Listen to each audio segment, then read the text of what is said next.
So I've been scouring the internet for the most asked questions about wild camping. And I thought I'd have a go at answering them. So I'll dive straight in with question number 1. What is wild camping and how is it different from other types of camping? So wild camping, otherwise known as primitive camping, backcountry camping, cowboy camping. So it involves setting up camp in a more natural environment, well away from proper campsites and amenities. Although here in the UK, it's not really that wild. You're never too far away from a city or a town.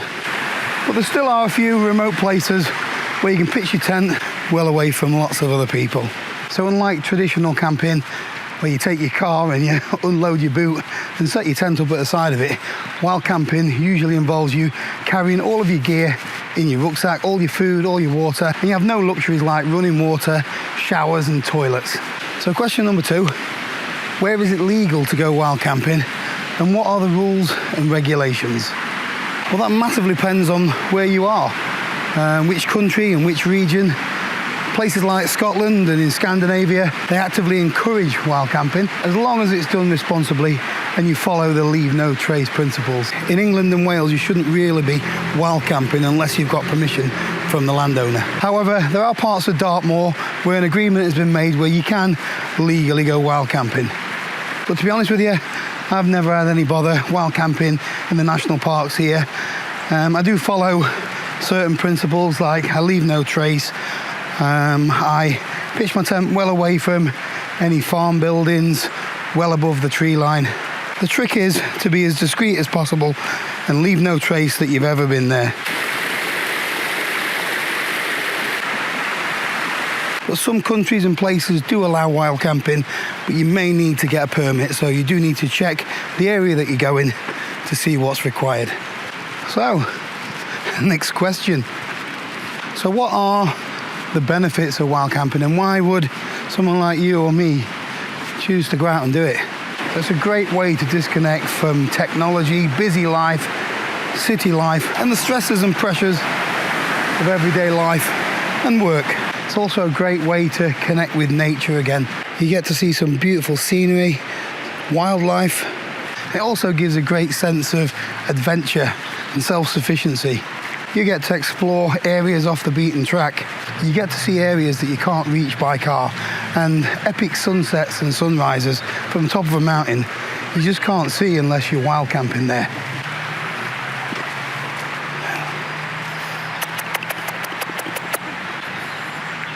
So the next question is, how can you make the most of your wild camping experience and what other activities can you do?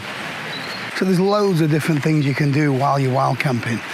Obviously there's the hiking element to it, but lots of other activities such as fishing, wild swimming. You could take your mountain bike and go bike packing. Take your camera or your phone out, take some photos. On a clear night you get to see shooting stars and meteor showers. It can be quite breathtaking. One of my favourite things is to do some proper cooking. But some things you need to be really careful of.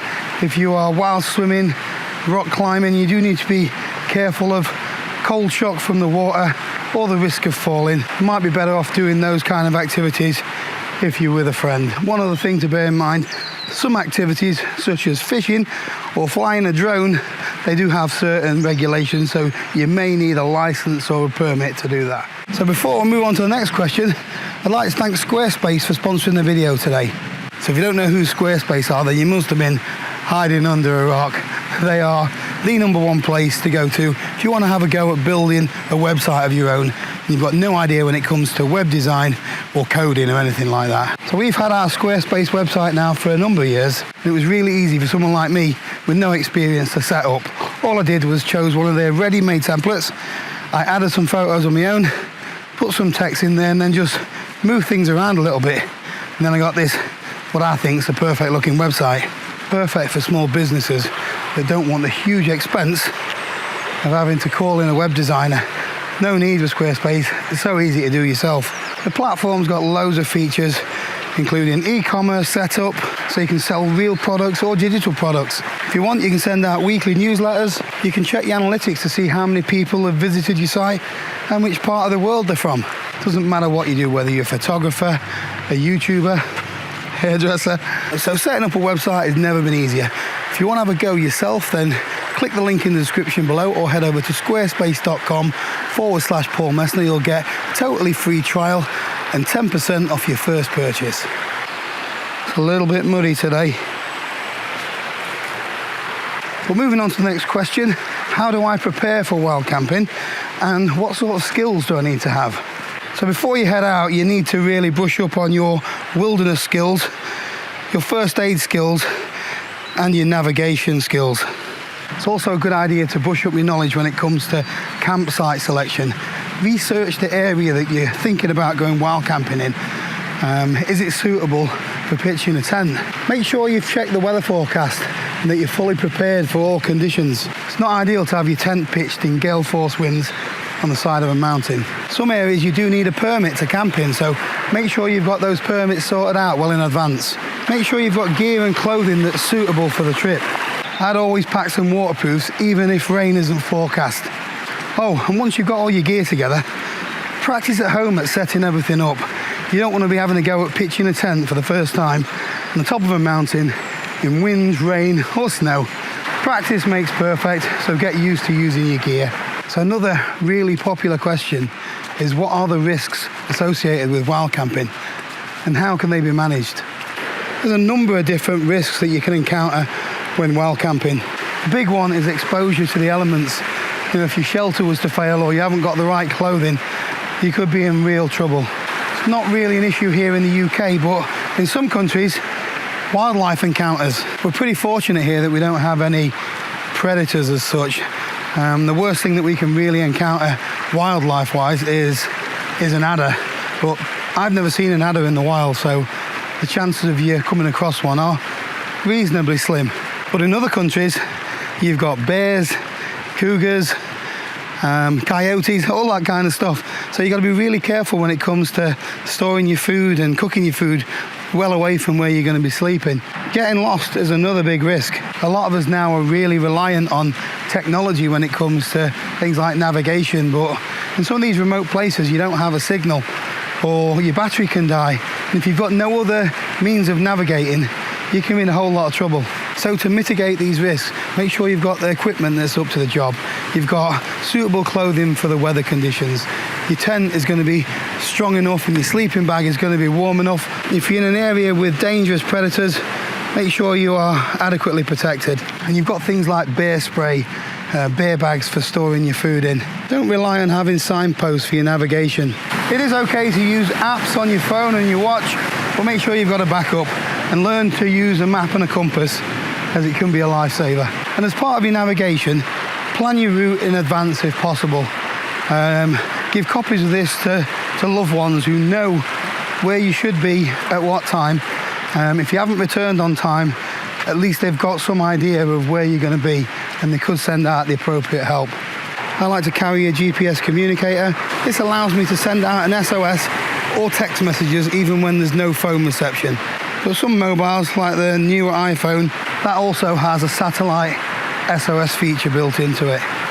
So this question is something that I personally get asked quite a lot. So what equipment and gear do I need to bring with me when I go wild camping? So camping's actually quite simple and you don't need a huge amount of gear. However, some of the basic essentials include a sturdy tent that's going to handle the weather conditions you're going to be camping in, a sleeping pad and a sleeping mat that are both rated for the temperatures that you're going to be camping in. You've got to have suitable clothing for the conditions, and as I've already said, I always take waterproofs with me.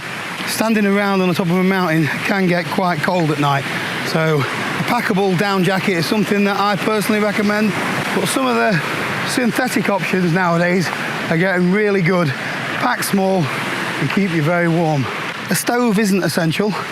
You can take food with you that doesn't require any sort of cooking or boiling water. However, it is nice after a long hike in rain and the cold to have some nice warm food inside you and a cup of tea. You are going to need enough food and water for your trip, Water is quite heavy, 1 kilogram per 1 litre. So if you're not going to be able to carry all of your water, some sort of way of purifying your water, such as a filter or purification tablets, I recommend taking something like that as well. As I already touched upon, not all paths are like this one, so taking a map and a compass or some way of navigating is really important. A flashlight or a head torch is also a really good idea, and sometimes your trip takes a little bit longer than anticipated, so just take a few extra snacks, make sure you've got enough calories to help keep you going along the trail. I have done quite a few videos about what to pack for a camping trip. I'll link one up here if you want to check that out. A couple more important questions to answer. Next one is, how do you find a suitable spot for pitching up? So you can't always find the ideal spot to put your tent, but ideally you could do with a nice flat pitch. If you can, get somewhere that's going to be sheltered from the elements, so if it's windy, maybe behind a rock formation, not too close to water sources. If this river was to rise a little bit, your tent could soon get flooded. A couple of other things to maybe consider is the direction of the wind. Also, do you require water? So if you are miles and miles away from a water source, you need to make sure you've got enough carried in with you so you can have something to drink. Might not be obvious, but don't pitch your tent over the top of an animal trail. The last thing you want is an angry badger trying to get through your tent in the middle of the night. So if you want some inspiration of where to pitch, a good place is to start on YouTube. Have a look at some other wild camping videos. A lot of them do say where they're actually pitched. Again, I've done a video on how to find a spot where you can use Google Maps and a 360 view. You can get a really good insight of the area and look out for potential pitchers before you've even left the comfort of your home. So this is the last question for this video. How can I minimise the impact on the environment when I go wild camping? So the obvious one is to leave no trace. So that means that you take away all of your rubbish with you. You don't leave unsightly fire scars in your area. Don't unnecessarily saw down trees. If you are in an area where campfires are allowed, there's usually plenty of standing dead wood around that you can use without having to start cutting things down. If fires are allowed in your area, use an existing fire pit. Don't go making another one just because you might get a better view or something. It is generally frowned upon to have a fire here in the UK. It's more of a bushcraft thing, and it tends to be done in areas or woodland that you do have permission to light a fire on.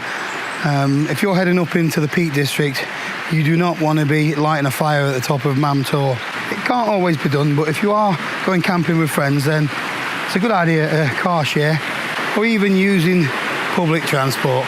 Not that you can rely on that in the UK. Anyway, I hope some of you found this video useful, but that's it for this one. Thanks for watching, and I'll see you in the next one.